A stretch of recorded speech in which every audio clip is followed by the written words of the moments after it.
Hello guys, कैसे हो आप लोग? आई होप अच्छे ही होंगे। तो आज हम बनाने वाले हैं एनपीएन और पीएनपी ट्रांजिस्टर से हम डाई पावरफुल एम्पलीफायर सर्किट बनाएंगे दोस्तों। तो वीडियो को शुरू से लेकर एंड तक जरूर देखना दोस्तों।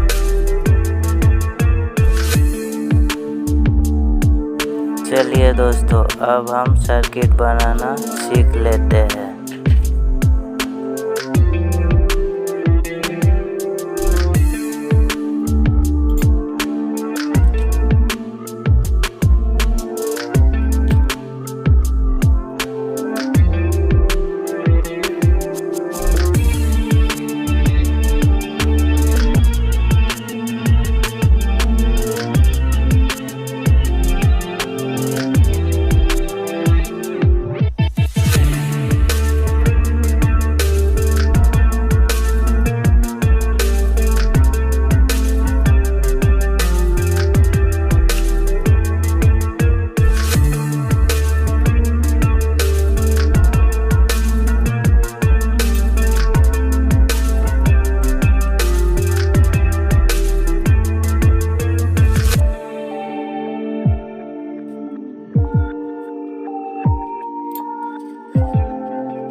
तो वीडियो अच्छा लगे तो वीडियो को लाइक, कमेंट एंड चैनल को सब्सक्राइब करना मत भूलना दोस्तों। फिर मिलेंगे अगले वीडियो पे, तब तक के लिए बाय।